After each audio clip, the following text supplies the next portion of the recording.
नमस्कार, स्वागत छ धर्म टेलिभिजनको संयुक्त समाचारमा। म बिबी शेर्पा। सुरु गरौँ आजका प्रमुख समाचारबाट।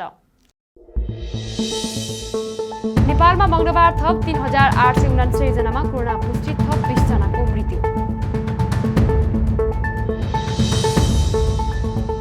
देशभर 8,52,711 जनाले लिए नेपाली कांग्रेसका क्रियाशील सदस्यता। गण्डकी र लुम्बिनी प्रदेशका प्रमुख परिवर्तन गर्न सरकारको निर्णय।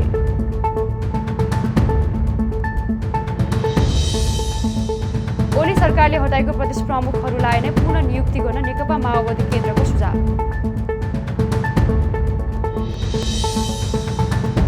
मुलुकका सबै नागरिकलाई कोरोना विरुद्धको खोप उपलब्ध गराउन र राष्ट्रिय सभाका सदस्यहरूले गराएको सरकारलाई ध्यानाकर्षण। अब समाचार विस्तारमा। नेपालमा मंगलबार थप 3869 जनामा कोरोना पुष्टि भएको छ। देशभर गरिएको 12,655 पीसीआर परीक्षणका क्रममा 2,726 र 4,863 एन्टिजेन परीक्षणका क्रममा 1,173 जनामा कोरोना संक्रमण देखिएको स्वास्थ्य मन्त्रालयले जनाएको छ। यो सँगै नेपालमा कोरोना संक्रमितको संख्या 7,42,817 पुगेको छ। त्यस्तै थप 20 जनाको कोरोनाका कारण मृत्यु भएको छ। हालसम्म नेपालमा 9,758 जनाले कोरोनाका कारण ज्यान गुमाएका छन्। त्यस्तै थप 1,778 जना निको भएका छन्।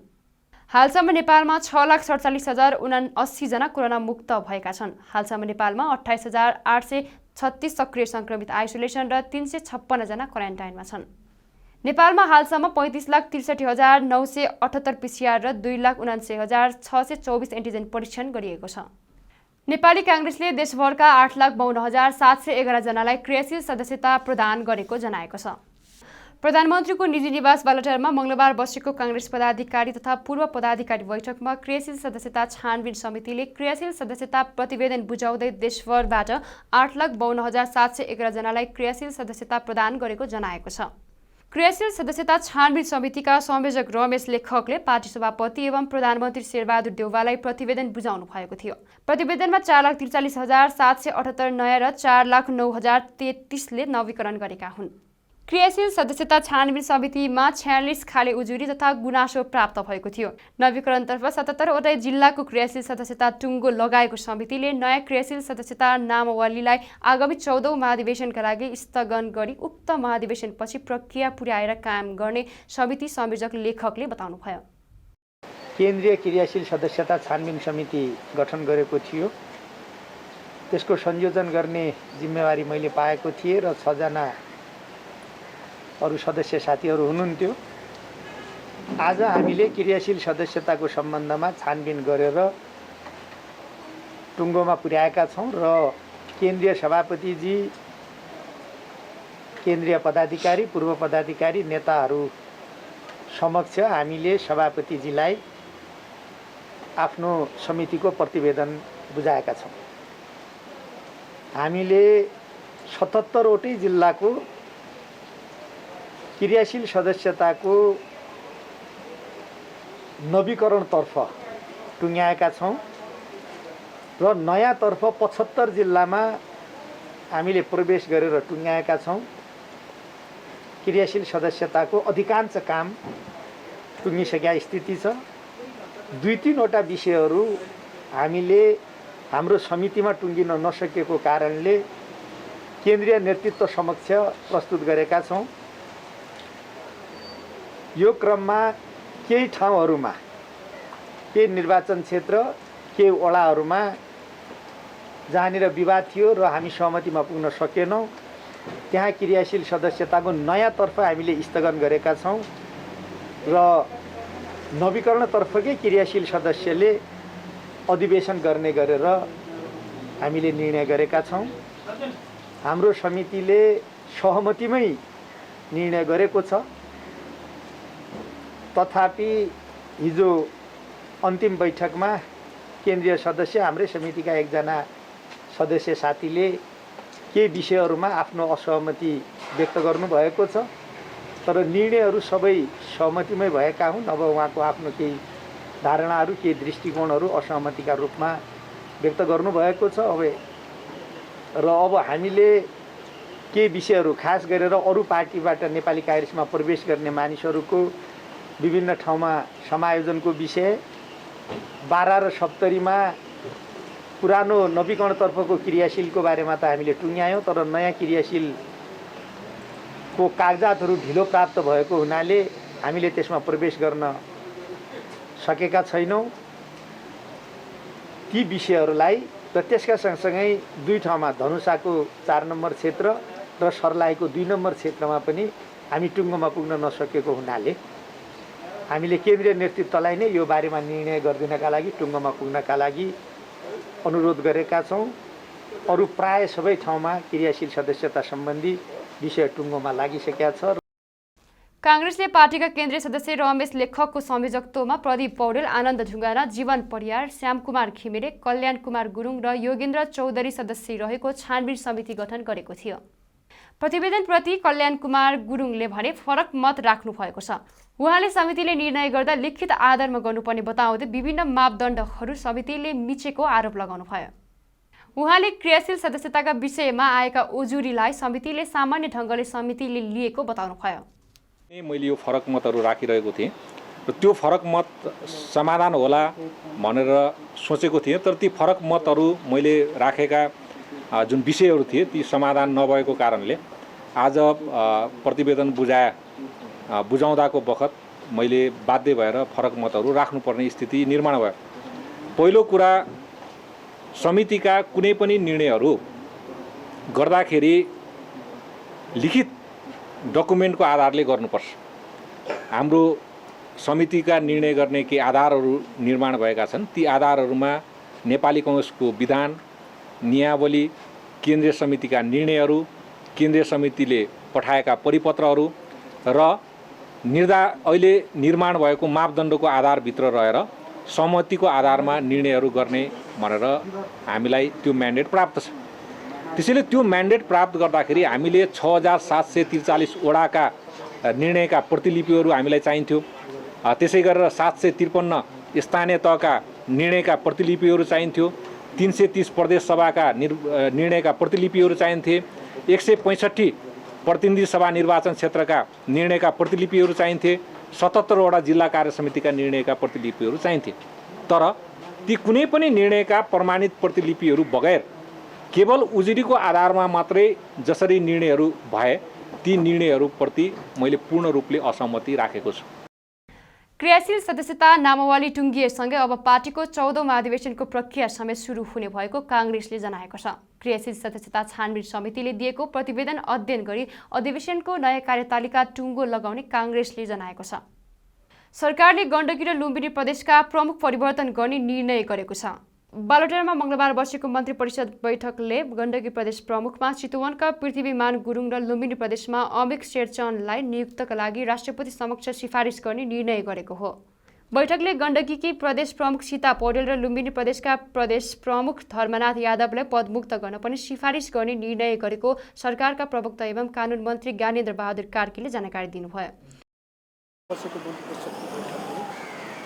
नेपालको संविधानको धारा 165 को उपधारा 1 को खण्ड ख बमोजिम यहाँका प्रदेशका प्रदेश प्रमुखहरूलाई पदमुक्त गर्न नेपालको संविधानको धारा 66 को उपधारा 2 बमोजिम सम्माननीय राष्ट्रपति समक्ष सिफारिस गर्ने। 1 श्री सीता कुमारी पौडेल गण्डकी प्रदेश, 2 धर्मनाथ शाह लुम्बिनी प्रदेश। निर्णय नम्बर 2, नेपालको संविधानको धारा 163 को उपधारा 2 बमोजिम दिएका व्यक्तिहरूलाई दिएको प्रदेशको प्रमुखमा नियुक्त गर्न नेपालको संविधानको धारा 66 को उपधारा 2 बमोजिम सम्माननीय राष्ट्रपति समक्ष सिफारिस गर्ने। 1 गण्डकी प्रदेश श्री पृथ्वीमान गुरुङ चितवन, 2 लुम्बिनी प्रदेश श्री अमिक शेरचन चितवन। सैनिक ऐन 2063 को दफा 8 को उपदफा 3 बमोजिम नेपाली सेनाको वरिष्ठ अधिकृत रहेका वियनम 1353 का बाला अधिकृत रथी प्रभुराम शर्मालाई मिति 2078-4-26 गतेदेखि लागू हुने गरी कायम मुकायम भई प्रधान सेनापतिको कार्यभार सम्हाल्ने गरी तोक्न सम्माननीय राष्ट्रपति समक्ष सिफारिस गर्ने। 4. बेवारिसे सब व्यवस्थापन निर्देशिका 2078 स्वीकृत गर्ने. 5. राष्ट्रिय योजना आयोगको उपाध्यक्षमा डाक्टर विश्वनाथ पौडेल, सदस्यहरूमा श्री रामकुमार फुयाल र दिलबहादुर गुरुङलाई नियुक्त गर्ने निर्णय गरेको छ. त्यस्तै बैठकले बेबारिसे सब व्यवस्थापन निर्देशिका 2078 स्वीकृति गर्ने निर्णय गरेको छ। पार्टी कार्यालय पेरिस डाँडामा मङ्गलबार बसेको माओवादी स्थायी कमिटी बैठकले आफ्ना मागमा परेका 2वटा प्रदेश प्रमुख मध्ये गण्डकीका अमिक शेरचन र अर्को प्रदेशमा तिलक परियारलाई सिफारिस गर्ने निर्णय पनि गरेको छ। प्रदेश प्रमुखहरूको भागवण्डामा 7 मध्ये माओवादी केन्द्रलाई 2वटा परेको छ। शेरचन र परियार दुवैजनालाई केपी ओली सरकारले हटाएर गण्डकीमा सीता पौडेल र प्रदेश 2 मा राजेश अहिराजलाई नियुक्ति गरेको थियो। प्रदेश प्रमुखहरूको भागवण्डामा 7 मध्ये माओवादी केन्द्रलाई 2वटा परेको छ। शेरचन र परियार दुवैजनालाई केपी ओली सरकारले हटाएर गण्डकीमा सीता पौडेल र प्रदेश 2 मा राजेश अहिराजलाई नियुक्ति गरेको थियो। बैठकपछि माओवादी नेता देवेन्द्र पौडेलले ओली सरकारले फेरबदल गरेका प्रदेश प्रमुखलाई हटाउने निर्णय गरेको जानकारी दिनुभयो। निकै अपमानितजनक तरिकाले पजनी गरेर विगतको सरकारले गरेका कतिपय क्रियाकलाप र गतिविधिहरूलाई सम्मानजनक रूपमा पुनर्स्थापित गर्ने, कानुनत पुनर्स्थापित गर्ने कुरो भएर आजको बैठकमा एक सूत्रीय एजेन्डा प्रदेश प्रमुखहरू फेर्ने, लगत्तै क्याबिनेटको बैठक बसेर आज नै भयो भने आज नभए भोलिसम्ममा केही प्रदेश प्रमुखहरू फेर्ने निर्णय भएको छ। माओवादीले दिएको सुझाव अनुसार मन्त्री परिषदले प्रदेश प्रमुख हेरफेर गर्ने पौडेलले बताउनुभयो। राष्ट्रिय सभाका सदस्यहरूले मुलुकका सबै नागरिकलाई कोरोना विरुद्धको खोप उपलब्ध गराउन तथा खरिद प्रक्रिया शीघ्र अघि बढाउन कूटनीतिक प्रयास थाल्न सरकारको ध्यानाकर्षण गराएका छन्। मङ्गलबार बसेको प्रतिनिधि सभाको बैठकमा उनीहरूले महामारी बढ्दै गएको अहिलेको अवस्थामा कोरोना विरुद्धको खोपलाई पहिलो प्राथमिकतामा राख्न माग गरेका थिए। बैठकमा काङ्ग्रेसकी राष्ट्रिय सभा सदस्य तारादेवी भट्टले मुलुकमा कोरोना महामारी भएका बेला राष्ट्रिय एकता आवश्यक रहेको बताउनुभयो। एकले अर्काको अस्तित्व स्वीकार गर्दै लोकतन्त्र रक्षाका लागि सबै राजनीतिक दल एकताबद्ध हुनुपर्नेमा उहाँले जोड दिनुभयो। देशका विभिन्न भागमा बाढी पहिरोबाट पीडित भएकाहरूलाई क्षतिपूर्तिको व्यवस्था गर्न आग्रह गर्नुभयो। त्यस्तै एमालेकी सांसद बिमला घिमिरेले सांसदमा आरोप प्रत्यारोपणको राजनीतिक त्यागेर महामारी नियन्त्रण र जनताका समस्या समाधानमा केन्द्रित हुनुपर्ने बताउनुभयो। नेकपा माओवादी केन्द्रका गोपी बहादुर सार्की अछामीले सरकारले खोप खरिदका लागि गरेको निर्णयको स्वागत गर्दै समयमै सबैलाई कोरोना विरुद्धको खोप उपलब्ध गराउन सुझाव दिनुभयो। अहिलेको सन्दर्भमा जुनसुकै राजनीतिक दलहरूले इगो, ताकत र दम्बको भरमा विभिन्न ठाउँहरूमा सभा जुलुस र भिड गर्नु नागरिकहरूको हितमा नभएको कुरा थाहा हुँदाहुँदै शब्दहरूको दुरुपयोग गर्दै हिँड्नु समय र परिस्थिति नुसुहाउँदो हो भन्ने स्मरण गराउँदछु। विधिको शासन, भ्रष्टाचार मुक्त समाज, लोकतन्त्र एवं प्रजातन्त्रको रक्षाका लागि हामी सबै एक ठाउँमा उभिनै पर्छ। हामीले संविधान एकजुट भएर पारित गर्यौँ, मिलेरै गणतन्त्र स्थापित भयो। तथापि कोरोना विरुद्ध किन एकजुट हुन सकिरहेका छैनौँ? आफ्नो बाटो किन हिँडिरहेका छौँ? अहिले जनसरोकारको हित विपरीत हिँड्नु भनेको कोभिड-19लाई बढाउनु हो। मनै राम्रो, मनै ठिक, अरूले गरेको बेठिक, मैले मात्रै जानेको छु, अरू कसैलाई आउँदैन, मलाई मात्रै आउँछ, अरूको अस्तित्वलाई नस्वीकार्ने परिपाटी कहाँको नियम हो? यस्तो परिस्थितिले आज्ञाकारी छोरा पनि घर छोडेर इरिटेट भएर हिँड्छ, जुन अहिले हामी भोगिरहेका छौँ।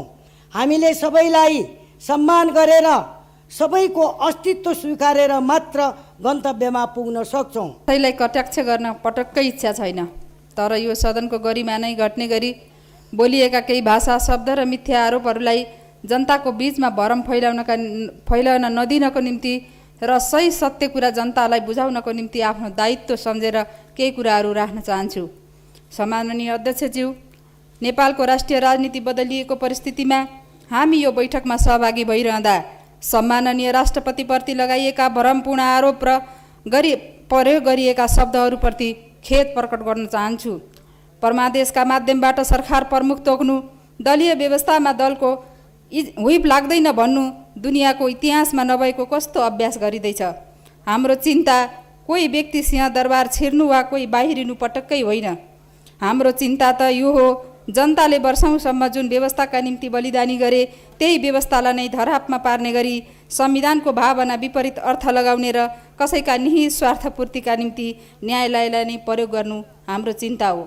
अहिले भर्खरै सरकारले गरेको एउटा निर्णय छ कोभिड-19 को चाहिँ खोप अहिले 12 वर्षदेखि 18 वर्ष उमेर समूहकालाई 60 लाख खोप चाहिँ ल्याउने र लगाउने भन्ने चाहिँ सरकारले निर्णय गरेको छ। यसको म हार्दिक स्वागत पनि गर्न चाहन्छु। त्यसै गरी बेपत्ता पारिएका नागरिकहरूको हकमा सत्य निरूपणसँग सम्बन्धित यो शान्ति प्रक्रियासँग चाहिँ सम्बन्धित विषय हो। यो विषयमा पनि सरकारले निर्णय गरेको छ। म यसलाई पनि हार्दिक स्वागत गर्न चाहन्छु। क्रमशः अहिले हामीले दुईटा चुनौतीबाट देशलाई जोगाउनु छ। एउटा कोभिड-19 ले पारेको चाहिँ चुनौती एउटा महामारीको रूपमा चाहिँ आइराखेको छ र मान्छेहरू क्रमशः राम्रो चाहिँ साथीहरू जीवन गुमाइराख्नु भएको छ। हामीले चाहिँ यो एउटा महामारीबाट चाहिँ नागरिक बैठकमा तथ्याङ्क विधेयक 2076 सम्बन्धी समितिको प्रतिवेदन पेश गरिएको छ। यसअघि राष्ट्रिय सभाका अध्यक्ष गणेश प्रसाद तिमल सिन्हाले राष्ट्रपतिको कार्यालयबाट प्राप्त स्वास्थ्य राज्यमन्त्री उमेश श्रेष्ठको नियुक्ति सम्बन्धी पत्रको बेहोरा राष्ट्रिय सभा समक्ष पढेर सुनाउनु भएको थियो र राष्ट्रिय सभाले प्रतिनिधि सभामा पूर्व सदस्य विष्णुबहादुर तामाङको निधनमा शोक प्रस्ताव पारित गरेको छ। राष्ट्रिय सभाको अर्को बैठक यही साउन 13 गते बुधबार दिन 1 बजे बोलाइएको छ। प्रमुख प्रतिपक्षी दल नेकपा एमाले कोभिड-19 संक्रमण रोकथामका लागि खोप प्रभावकारी हुन नसकेको भन्दै सरकारको आलोचना गरेको छ। प्रतिनिधि सभाको मंगलबारको बैठकको विशेष समयमा नेकपा एमालेका पदम गिरीले देश कोरोना कहरले आक्रान्त र उद्योग धन्दा अस्तव्यस्त रहेको जनाउँदै खोप व्यवस्थित ढङ्गले अघि बढाउन सरकारको ध्यान आकर्षण समेत गराउनु भयो। बाढी पहिरो पीडितलाई राहत र सुरक्षित बसोबासको व्यवस्था गर्न तथा अघिल्लो सरकारले सुरु गरेको विकास निर्माणलाई बिना प्रतिशोध अघि बढाउन उहाँले माग गर्नुभयो। उहाँले वर्तमान सरकार निर्दलीय भएको भन्दै यस अघिको सरकारले गरेको कामलाई भत्काउन खोजेको बताउनुभयो।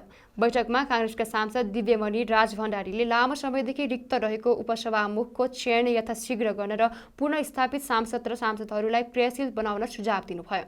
कोभिड-19 संक्रमण रोकथामका लागि प्रभावकारी रूपमा कार्यक्रम अघि बढाउन सर्वदलीय समिति बनाउनु पर्ने उहाँको भनाइ छ। त्यस्तै नेकपा माओवादी केन्द्रका यशोदास सुवेदीले यस वर्षको बाढी पहिरोबाट ठूलो धनजनको क्षति भएको मनाङ जिल्लामा विपदपछिको पुनर्निर्माण र राहतका कार्यक्रम योजनाबद्ध रूपमा अघि बढाउन सुझाव दिनुभयो। सरकारले ल्याएको खोप पनि व्यवस्थित रूपले लगाउन नसक्ने, खोप लगाएका मान्छेहरूलाई जो विदेश जानुपर्ने छ उनीहरू रातको 12 बजेबाट लाइनमा बस्दाखेरि 24 घण्टासम्म लाइनमा बस्दाखेरि प्रमाणपत्र पनि प्राप्त गर्न नसक्ने यस्तो दुर्भाग्यपूर्ण अवस्था आजको दिनमा छ। यसतर्फ सरकारको गम्भीर रूपले ध्यान जाओस् भन्ने कुरा म माग गर्न चाहन्छु। अर्कोतर्फ प्राकृतिक विपत्तिले गर्दा हजारौँ व्यक्तिहरूको घरबार विहीन भएका छन्। छिमेकीको घरमा गएर आश्रय लिएर बस्नु परेको छ। आज समाज घरहरूमा गएर बस्नु परेको छ। विद्यालयका कक्षा कोठाहरूलाई प्रयोग गरेर आश्रय लिएर बस्नुपर्ने अवस्था छ। उनीहरूलाई तत्काल राहतको प्रबन्ध मिलाउनु पर्नेछ र उनीहरूलाई पुनर्स्थापनाको व्यवस्थापन गर्नुपर्नेछ। यसतर्फ सरकारले ध्यान दिएको छैन। सभामुख महोदय, म यति बेला भन्न चाहन्छु, आज मेलम्चीदेखि लिएर पर्वतको कुस्मा जलजला र गोर्खाका थुप्रै ठाउँहरू, देशभरिका ठाउँहरू आज बाढी पहिरोबाट आक्रान्त भएका छन्। धेरै घरबार विहीन भएका छन्। उनीहरूलाई तत्काल बस्तीको संरक्षण गरेर उनीहरूलाई पुनर्स्थापन गर्नेतर्फ सरकारले यथोचित ध्यान दियोस् पनि भन्ने म माग गर्न चाहन्छु सभामुख महोदय। तर दुर्भाग्य यी कुराहरू सरकारको प्राथमिकतामा छैन। आज यो वर्तमान निर्दलीय सरकार, यो सरकारले हिजो यी समस्याहरूको समाधान गर्नुभन्दा पनि हिजो केपी ओली सरकारले लिएका निर्णयहरू, सकारात्मक कामहरूलाई कसरी भत्काउन सकिन्छ भन्नेतर्फ यो सरकारको ध्यान गइरहेको छ। यो सरकारले आज जुन भूमि सम्बन्धी समस्या समाधान आयोगले यो देशका 12 लाख भूमिहीनहरूलाई र अव्यवस्थित बसोबासीहरूलाई लाल पूर्जा बाँड्नका निम्ति अन्तिम तयारीमा पुगिरहेको थियो, त्यस्तो भूमि सम्बन्धी समस्या समाधान आयोगलाई यो सरकारले आज विघटन गरेको छ, खारेज गरेको छ र ती लाल पूर्जा अब प्राप्त गर्छौँ भनेर हेरिरहेका ती नागरिकहरूलाई आज निराश बनाउने काम यो सरकारले गर्दैछ। म सरकारलाई भन्न चाहन्छु, ती भूमिहीनहरू ती नेपाली नागरिक हुन् कि होइनन्, ती नेपाली नागरिक हुन् कि होइनन्, आज जवाफ मागिरहेका छौँ हामीले। र ती भूमिहीन किसानहरू, ती आज अव्यवस्थित सुकुम्बासीहरूलाई भोलि यिनका मत यो सरकारलाई चाहिन्छ कि चाहिँदैन, यो गठबन्धनका पार्टीहरूलाई ती मत चाहिने हो कि होइन। यतिका थुप्रो विधेयकहरू त्यसै परिरहेको छ, सम्झौताहरू त्यसै परिरहेको छ, समितिहरूमा विधेयकको छलफल हुन सकेको छैन भनिसकेपछि हामी के को निम्ति, सांसदको निम्ति, हामी यो पुनर्स्थापनाको निम्ति हामी किन लड्यौँ? यदि हामी बिजनेस दिनु सक्दैनौँ, काम दिनु सक्दैनौँ भने हामी के को निम्ति लड्यौँ? तसर्थ समय समयमा हर दिन संसद चलोस्, सांसदहरूलाई क्रियाशील गर्न सकौँ र हामीले आफ्नो कर्तव्य पुरा गर्न सकौँ भन्ने म चाहन्छु। सभामुख महोदय, अहिले व्यवसायीहरूको बारेमा ठुलो चर्चा भइरहेको छ। संविधानले व्यवसायीहरूलाई सांसद बन्न दिएको छ, तर अहिले मन्त्री बनेका र हिजो मन्त्री बनेका व्यवसायीहरूको बारेमा टिक्का टिप्पणीहरू आएको हुनाले यो बारे पनि को चाहिँ बन्नु सक्छ, को बन्नु सक्दैन, कानुन र नियम बनोस्। 2वटा उच्च मावि, 1 मावि र 1 प्रावि क्षतिग्रस्त भएको छ। नासोङ गाउँपालिकाको अस्पताल उच्च जोखिममा परेको छ। 5वटा लघु जलविद्युत क्षतिग्रस्त भएका छन्। जिल्लामा बिजुलीको सङ्कट परेको छ। यति बेला सरकारले जिल्लालाई विपद सङ्कटग्रस्त क्षेत्र घोषणा गरेको छ। यसको लागि म सरकारलाई धन्यवाद दिन चाहन्छु। साथै तत्काल गर्नुपर्ने काम र दीर्घकाल गर्नुपर्ने कामको योजना बनाएर विपद पश्चातको व्यवस्थापनको लागि सरकारको ध्यानाकर्षण गर्न चाहन्छु। यसका लागि तत्काल गर्नुपर्ने काममा बेसी सहर चामे खङसार सडक जो जिल्लाको लाइफलाइन पनि हो, यो तत्काल सञ्चालनमा ल्याउनको लागि यो नेपाली सेनालाई जिम्मा दिएर मात्र सम्भव छ भन्ने त्यहाँका जनताको चाहना छ। त्यसका लागि खास गरिकन पहिरोहरू गएको ठाउँमा डोजरहरू राखेर तत्काल पहिरोहरू हटाउने काम गर्ने र केही ठाउँमा चाहिँ ग्याबिङ वाल राखेर मोटर बाटो सञ्चालन गर्नुपर्ने काम छ। त्यस्तै गरेर आन्तरिक आवागमन एक गाउँबाट अर्को गाउँमा जाने आवागमन अवरुद्ध भएका छन्। सानसाना काठे पुलहरू निर्माण गरेर भए पनि आन्तरिक आवागमनको व्यवस्था गर्न जरुरी भएको छ। त्यस्तै गरेर जिल्लाको लाइफलाइन, एकमात्र लाइफलाइन अवरुद्ध भएको कारणले जिल्लाभरि खाद्य सङ्कटको अवस्था सिर्जना हुन गइरहेको छ। जिल्लाभरि खाद्य सङ्कटको यो अवस्थालाई ध्यानमा राखेर हेलिकप्टरबाट खाद्यान्न ढुवानी गर्नुपर्ने अवस्था छ। त्यतातिर सरकारको ध्यानाकर्षण गर्न चाहन्छु। त्यस्तै जसपा नेपालका प्रमोद शाहले नागरिकता सम्बन्धी विधेयक राजनीतिक दलबीच सहमति कायम गरी यथाशीघ्र यस विषयलाई अघि बढाउन माग गर्नुभयो। बैठकमा निर्वाचन आयोगको वार्षिक प्रतिवेदन 2076-77 पेश गरिएको छ। प्रधानमन्त्री शेरबहादुर देउवाको तर्फबाट कानुन न्याय तथा संसदीय मामिला मन्त्री ज्ञानेन्द्र बहादुर कार्कीले आयोगको वार्षिक प्रतिवेदन सदन समक्ष प्रस्तुत गर्नुभएको हो। सभाले पूर्व प्रतिनिधि सभा सदस्य विष्णु बहादुर तामाङको निधनमा शोक प्रस्ताव पारित गरेको छ। उहाँले निधनप्रति सभामा 1 मिनेट मौन धारण सहित शोक प्रकट गरी श्रद्धाञ्जली अर्पण गरियो। बैठकले शोक सन्तप्त परिवारप्रति संवेदना पनि प्रकट गरेको थियो। प्रतिनिधि सभाको अर्को बैठक यही साउन 15 गते शुक्रबार दिनको 1 बजे बस्नेछन्। सरकार परिवर्तनसँग अमेरिकी मिलेनियम च्यालेन्ज सहयोग एमसीसीको विरोधमा प्रदर्शन भएको छ। नेपालका लागि नेपाली पार्टीले मङ्गलबार काठमाडौँको माइतीघरमा एमसीसी खारेजको माग गर्दै विरोध प्रदर्शन गरेको हो। प्रदर्शनमा उत्रिएकाहरूले विभिन्न नारा अङ्कित ब्यानर प्लेकार्ड बोकेका थिए। उनीहरूले एमसीसी राष्ट्रको हितमा नरहेको भन्दै यसलाई खारेज गर्नुपर्ने बताए। प्रदर्शनकारीले एमसीसीका पक्षधर सांसदहरूलाई बहिष्कार गरो, एमसीसी खारेज गर, स्वाधीन नेपाललाई पराधीन बनाउन पाइँदैन, एमसीसी चाहिँदैन लगायतका नारा लगाएका थिए। प्रदर्शनमा अधिवक्ता बालकृष्ण नेउपानेले एमसीसी अहिलेको प्राथमिकता नभएको भन्दै विरोध गरेको बताउनुभयो। एमसीसी चाहिँदैन, देश बेच्न पाइँदैन। नेपालमा गरिबी निवारण छ र अहिले जुन हाम्रो यो आजको विषय चाहिँ एमसीसीको विषयमा यो हाम्रो अहिले प्राथमिकता रहेन। सडक र चाहिँ तपाईँको बिजुलीको तार अहिले मान्छे बाँचो भने मात्रै त्यो सडक र बिजुलीको तारको औचित्य रहन्छ। त्यसैले अमेरिका सरकारलाई हाम्रो सरकारले त्यो एमसीसी मार्फत दिने सहयोग स्वास्थ्य सामग्रीमा नेपालमा 3-4 मेडिकल कलेज खोलिदेऊ, नेपालमा ठुल्ठुला 3-4 कलेज खोलिदेऊ, अनि त्यहाँबाट एउटा कोरोनाको भ्याक्सिन उत्पादन गर्ने दक्षिण एसियाका लागि नेपालमा एउटा ठुलो फ्याक्ट्री खोलिदियो भने यो दक्षिण एसिया लगायतका नेपाली जनता बाँच्छन्। र अहिले जुन एमसीसी मार्फत चाहिँ तपाईँको बिजुली चाहिँ भारतलाई बेच्ने भनेर जुन सरकारले एउटा प्रस्ताव ल्याएको छ, बिजुली भरे भारतले किन्दिएन भने त्यो हाम्रो खर्च त निशुल्कमा जान्छ। पहिले भारतसित वार्ता गरौँ, हाम्रो बिजुली भारतले कतिमा किन्छ, त्यसरी बेच्दाखेरि नाफा हुन्छ कि नोक्सान हुन्छ। उनीहरूले एमसीसीको विरोधमा निरन्तर प्रदर्शन गर्ने जनाएका छन्। अहिलेलाई संयुक्त समाचार यति नै। कोरोनाको दोस्रो र तेस्रो लहर भयावह हुँदै गएको छ। यस कडीमा सरकारले तोकिएको स्वास्थ्य मापदण्डहरू पालना गरी आफू पनि बचाऊ र अरूलाई पनि बचाऊ। साथै धर्म टेलिभिजन हेर्दै गर्नुहोला। नमस्कार।